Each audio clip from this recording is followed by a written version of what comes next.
அன்பு நெஞ்சங்களே, அனைவருக்கும் என்னுடைய அன்பான வணக்கம்.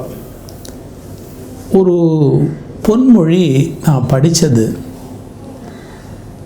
வெறுங்கையோடு போவதற்கு வாழ்க்கையில் கடைசியில் என்ன, வெறுங்கையோடு போவதற்கு வாழ்நாள் முழுவதும் சம்பாதித்து கொண்டிருக்கிற முட்டாள் ஜன்மம் மனிதன் அப்படின்னு. இது ஓஷோவுடைய ஒரு செய்தி. எம்டி ஹேண்ட்ஸ், நம்ம இந்த உலகத்தை விட்டு வெளியே போகும்போது ஒன்றும் கொண்டு போக முடியாது. ஆனால் அது வரைக்கும் வாழ்நாள் முழுக்க இதை சேர்க்கலாம் அப்படின்னு அந்த சேகரிக்கிற இயல்பு, அதுலேருந்து நம்ம வெளியில் வர முடியல அப்படின்னு அவர் கிரிட்டிசைஸ் பண்ணுறாரு.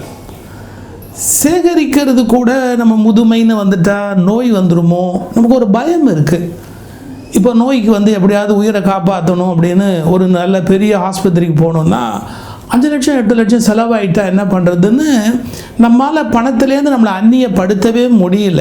இப்போ வெளிநாட்டிலலாம் எப்படின்னு கேட்டால், நீங்கள் இளமையாக சம்பாதிக்கிற காலத்தில் அரசுக்கு நிறைய வரி செலுத்தணும். ஒன்றுக்கும் வரி, எதுவுமே இலவசமாக கிடைக்காது. உங்கள் கார் நிறுத்தணும்னா பார்க்கிங்க்கு உடனே கவர்மெண்ட்டுக்கு பணம் கொடுக்கணும்.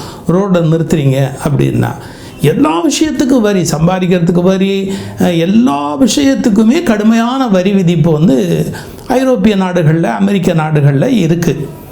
ஆனால் அவங்க என்ன பண்ணுறாங்க அப்படின்னு கேட்டால், பின்னால் 60 வயது நமக்கு ஆகிற போது சோஷியல் செக்யூரிட்டி ஸ்கீம் அப்படின்னு நமக்கு வேண்டிய மருத்துவம், இல்லை பிள்ளைகள்லாம் கைவிட்டுட்டா கூட ஒரு வசதியான ஒரு ஓல்டேஜ் ஹோமு, சாகிற வரைக்கும் உங்களுக்கு நல்ல உணவு, 70-80 வயதானாலும் அவங்களுக்கு பைபாஸ் சர்ஜரி பண்ணி அவங்கள மீட்கிறதுக்கு அந்த மருத்துவமனைகளில் முயற்சி நடந்துக்கிட்டே இருக்கும்.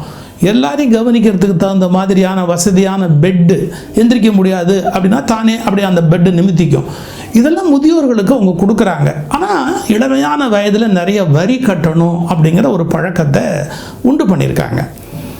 இப்போ நம்ம நாட்டில் எப்படின்னு கேட்டால், வரியை எப்படியெல்லாம் ஏய்க்கலான்னு யோசிக்கிறது ஒரு பக்கம், அப்புறம் முதுமையில் வீட்டிலே வச்சு சித்திரவதை பண்ணி அவங்களுக்கு நல்லது செய்யாமையே கொடுமைப்படுத்துகிற குழந்தைங்க, அவங்களுடைய நோய் கஷ்டம், இதுக்கு மத்தியில் ஒரு பக்கம்.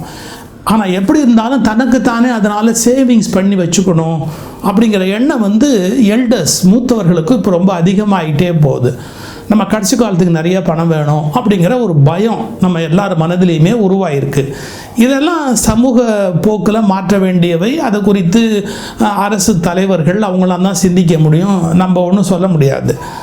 ஆனால் இப்போ இன்னொரு பக்கம், சம்பாதிக்கிறது கூட பெரிய தப்பு இல்லை, நேர்மையோ நேர்மை இல்லையோ அதை பற்றி கவலை இல்லை சார். அட்டி எப்படியாவது லூட்டி அடி, அட்டி சுருட்டு, கொள்ளையடி, குமிச்சுக்கு, எவன் பண்ணனாலும் கைவை, எவனோடதாக இருந்தாலும் திருடு, இதெல்லாம் சமூகத்தில் வர வர பார்த்தீங்கன்னா அதிகமாயிட்டே வருது. இதை பற்றி ஒரு மனுஷன் கவலைப்பட்டார் சார். அவர் நீங்கள் யாரை நம்புவீங்களா? மனிதர்கள் பொய் சொல்வதை பற்றியே ஆராய்ச்சி பண்ணி ஒரு புத்தகம் எழுதுகிறார் அவர். அதாவது பொய் என்பது ஒரு வாழ்வியல் முறையாக ஆகிவிட்டது. It is a life style. பொய் சொல்லாமல் ஒரு மனுஷன் இருக்கவே முடியாது அப்படின்னு முடிவு பண்ணி அவர் என்ன பண்ணுறாரு, உட்காந்து ஆராய்ச்சி பண்ணுறாரு. அதாவது ஊழல்கள், rackets, scandals, frauds, lack of integrity, அதாவது விசுவாசத்துக்குரிய நபராக நடந்து கொள்ளாதது. சார், நம்முடைய பணம் அது இல்லைன்னா நாம் ஏன் தொடணும்? இப்போ கீழே ஒரு 100 ரூபா கிடக்குது, இல்லை 500 ரூபா கிடக்குது, அது நம்மளுது இல்லை, நாம் சம்பாரிச்சு பணம் இல்லை, அது பாட்டு கிடக்கட்டுமே நம்ம போக ஆரம்பிச்சிட்டோன்னு வச்சுக்கோங்க.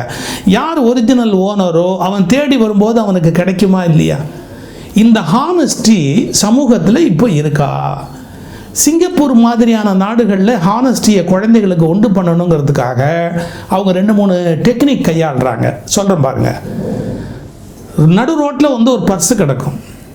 அந்த பர்ஸை எடுத்து பார்த்துட்டு அதில் பணம் இருக்குது அப்படின்னா உடனடியாக அதில் விசிட்டிங் கார்டு இருந்தால் அவருக்கு ஃபோன் பண்ணி, சார் உங்கள் பர்ஸை விட்டுட்டு போயிட்டீங்க, அந்த பர்ஸ் இந்த இடத்துல இருக்குது, நான் இதை எந்த இடத்துல ஹேண்ட் ஓவர் பண்ணட்டும், இந்த நியரஸ்ட் போலீஸ் ஸ்டேஷனில் கொடுத்துட்றேன், நீங்கள் வாங்கிக்கோங்க, இப்படிலாம் சொல்கிறாங்களான்னு பார்க்கறதுக்காக கவர்மெண்ட்டே அங்கங்கே பர்ஸை ட்ராப் பண்ணுது. எப்படி மக்களுக்கு ஹானஸ்டியை எஜுகேட் பண்ணுறதுக்காக இந்த மாதிரி பர்ஸு கீழே கிடக்கும். நீங்கள் ரயில்வே ஸ்டேஷனில், பஸ் ஸ்டாண்டில், பார்க்கில், நடந்து போகிற அந்த பாத்வேயில் இப்படி கிடக்கும். நீங்கள் பேசாமையே போனால் அது ஒன்றும் தப்பு கிடையாது. எடுத்து பார்த்துட்டிங்கன்னா அது யாரோடது அப்படின்னு அவருக்கு இன்ஃபார்ம் பண்ணுறீங்களா? நியரஸ்ட் போலீஸ் ஸ்டேஷனில் கொண்டு போய் ஹேண்ட் ஓவர் பண்ணுறீங்களா? இல்லை போலீஸ் ஆஃபீஸர்ஸுக்கு நம்பர் கொடுத்துட்டா போகிறோம், அவங்க வந்து உங்கள்கிட்டருந்து கலெக்ட் பண்ணிக்குவாங்க.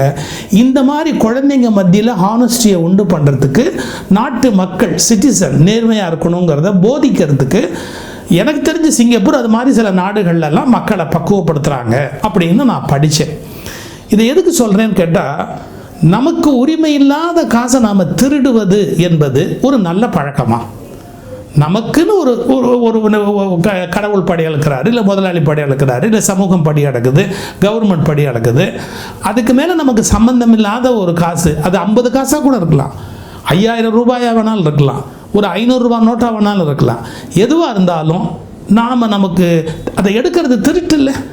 இந்த உணர்வுகள்லாம் வளரக்கூடாதுங்கிறத பற்றி கவலைப்பட்டு ஒருவர் சொசைட்டியில் மனுஷன் ஏன் மாறுறான்றத ஒரு ரிசர்ச் பேப்பராக பண்ணார். அவர் என்ன கண்டுபிடிச்சிருக்காரு தெரியுங்களா? ஒரு நாளைக்கு ஒவ்வொருத்தரும் குறைஞ்சபட்சம் ஒரு 200 பொய்யாவது சொல்கிறான் அப்படிங்கிறார். இது கூட பொய்யா இருக்கலாம், கரெக்டாக 200னா கணக்கு இருக்கும். 210 சொல்கிறவங்க இருப்பான், ஒரு நாளைக்கு 4500 போய் சொல்கிறவங்க இருப்பான், ஒரு நாளைக்கு 80 போய் சொல்கிறவங்க இருப்பான். அவர் ஒரு ஸ்டாட்டிஸ்டிக்ஸ் போடுறாரு, அது எப்படியோ ஒரு வகையில் அவர் கணக்கு போடுறாரு. போட்டுட்டு த புக் ஆஃப் லைஸ் அப்படிங்கிறாரு. ஹரிஷ் கோல்பெக் அப்படிங்கிறவர் மேரிலேண்ட் மாகாணத்தினுடைய கவர்னராக இருந்தவர், ஆளுநர். அவர் வந்து ஒரு ஆய்வு செய்து என்ன சொல்கிறாரு, ஒரு 200 முறையாவது மனுஷ சமூகத்தில் இருக்கிறவங்க பொய் சொல்கிறான். சின்ன சின்ன பொய்யாக இருக்கலாம், ஏதோ ஒரு லேட்டாக வந்து அதுக்கு ஒரு காரணம் சொல்கிறது, யாருக்கும் உடம்பு சரியில்லை அப்படின்னு சொல்கிறது, பெருசாக இல்லை அந்த பொய் ஒரு பெரிய பாவம் கொலை அளவுக்கெல்லாம் இல்லைன்னா கூட என்னமோ ஒரு பொய் சொல்கிறது வச்சுக்கோங்க. இதெல்லாம் தவறு அப்படின்னு அடுத்த தலைமுறைக்கு போதிக்கிறதுக்கு அவர் புதுசாக ஒரு சஜஷன் கொடுக்குறாரு. அதுவும் ரொம்ப வேடிக்கையாக இருக்குது. நீங்கள் இப்போ ஏப்ரல் முட்டாள் தினம்னு கொண்டாடுறோம், பெற்றோர் தினம்னு கொண்டாடுறோம், காதலர் தினம்னு கொண்டாடுறோம். அட்லீஸ்ட் உலகத்தில் நேர்மை தினம்னு ஒன்று கொண்டாடுங்கிறார், ஹானஸ்டி டே அப்படின்னு ஒன்று கொண்டாடுங்கிறார். ஏன்? அன்னைக்கு ஒரு நாளாவது போய் சொல்லாமல் இருங்கப்பா, அன்னைக்கு ஒரு நாளாவது இன்னொருத்தன் காசில் கை வைக்காமல் இருங்கப்பா, அன்றைக்கி ஒரு நாளாவது யாருக்காவது துரோகம் பண்ணாமல் நேர்மையிலேருந்து மாறாமல் அப்படி வாழ்ந்து பழகுங்கப்பா அப்படின்னு சொசைட்டியில் இந்த கல்ச்சரே போயிடுமோன்ற கவலையில் அவர் ஒரு ரிசர்ச் பேப்பர் கொடுக்குறாரு. சார் இதெல்லாம் ஹானஸ்டி முடியுமா? நான் ஒரு கதை படித்தேன்.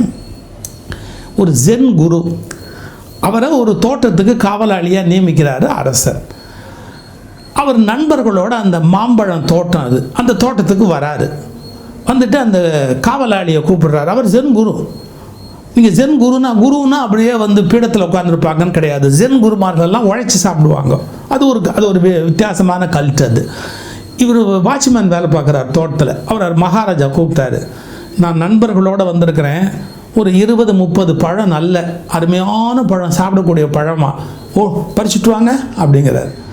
அவர் போயிட்டு வந்து ஒரு 20-30 பழத்தை கொடுக்குறாரு. இந்த மகாராஜா கடிச்சிட்டு புளிக்குது, தூக்கி எறிஞ்சிட்டு சொன்னான், என்ன நீ வாட்ச்மேனாக இருக்க, எந்த பழம் புளிக்கும், எந்த பழம் இனிக்கும், எந்த மரத்தில் பழம் நல்லாயிருக்கும்னு உனக்கு ஒன்றுமே தெரியாது அவனுக்கு, ஒரு புளிக்கிற பழத்தை கொண்டாந்து கொடுக்குறிய.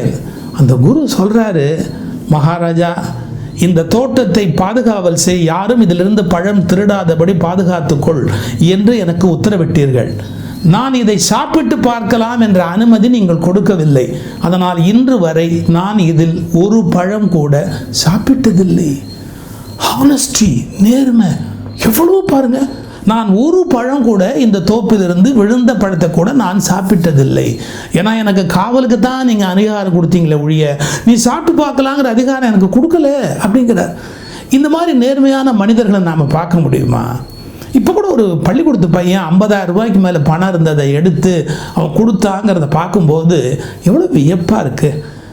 இப்போ அது மாதிரி நேர்மையாக இருக்கிற மாணவர்களை பள்ளிக்கூடத்து பாடத்திலே வைக்கிறாங்க.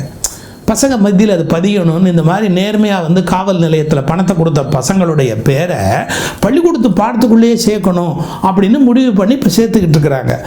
ஸோ ஆனால் அது ஒரு பெரிய போராட்டம் தான். நீங்கள் வாழ்க்கையில் நேர்மையாக இருக்கணும் அப்படின்னு நினச்சிங்கன்னா ஒரு அறிவிக்கப்படாத யுத்தம் உங்கள் மீது திணிக்கப்படும்.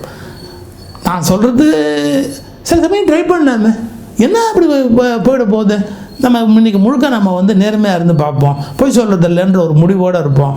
கொஞ்சம் அவசரப்பட வேண்டி வரும். ஒய்ஃப்கிட்ட, அப்பா அம்மாட்ட, நம்முடைய நண்பர்கள்ட்ட எல்லாத்தையுமே கெட்ட பேர் எடுக்க வேண்டி வரும். ஆனால் நேர்மையை நினைவூட்டுவதற்கு ஒரு தினம் தேவை அப்படிங்கிறார். சார், சில பேர் எவ்வளவு நேர்மையானவங்க அப்படின்னு பார்த்தா, ஓமந்தூர் ராமசாமி ரெட்டியார்னு ஒரு பெரியவர் இருந்தார், ஒரு முதலமைச்சராக இருந்தவர். அவர் கேம்ப் போயிட்டு வந்து வீட்டில் வாசலில் நிற்கிறாரு. உள்ளுக்குள்ளே வந்து பொருள்களெல்லாம் கார் டிக்கியிலேருந்து எடுத்து உள்ளே வைக்கிறாங்க. ஒரு பலாப்பழம் வைக்கிறார். ஏது பலாப்பழம் நம்ம வாங்கலையே அப்படிங்கிறார்.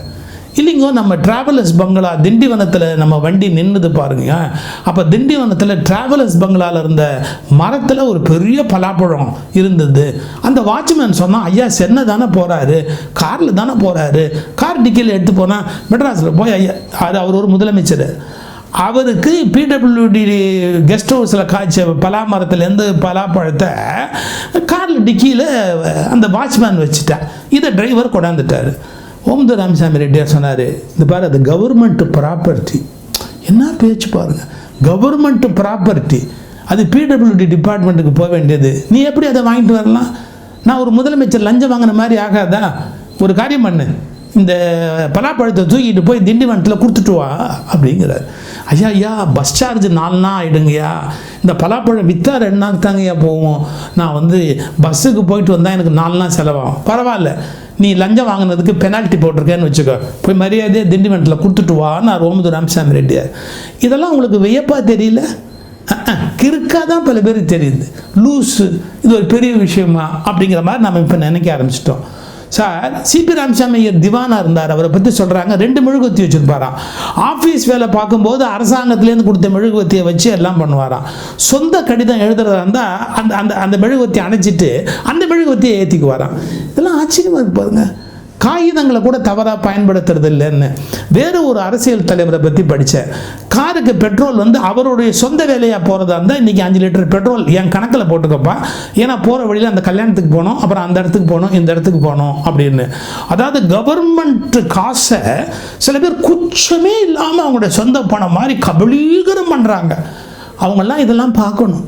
ஹானஸ்டி அப்படிங்கிற டே வரணும் அப்படின்னு பொய்யை பற்றி ஒருத்தர் ரிசர்ச் பண்ணி மனித குலத்தில் ஒரு ஆராய்ச்சி பண்ணியிருக்காரு. இது எதில் நீங்கள் படிக்கலாம்? ஒளிபரவட்டும் இதழில் படிக்கலாம். இந்த மாதம் கொஞ்சம் ஒளிபரவட்டும் இதழ் கொஞ்சம் தாமதமாக வருது. எங்களுக்கு நிறைய பணிகள் ஜாஸ்தி, பலவேறு சிரமங்கள் வேறு, அதனால் கொஞ்சம் தாமதம் ஆகிடுச்சு, மன்னிச்சுக்கங்க. ஆனால் ஒளிபரவட்டும் இதழில் இந்த கட்டுரை கொஞ்சம் இந்த இந்த அவேர்னஸுக்காக துளி போட்டிருக்கிறோம். எப்படி படிக்கணும்? இதுக்கு கீழே டிஸ்கிரிப்ஷன் பாக்ஸ் இருக்குது, அதில் போய் நீங்கள் அந்த இணைப்பை சொடுக்குனீங்கன்னா ஒளிபரவட்டும் இதழ் உங்களுக்கு பளிச்சுன்னு வந்துடும்.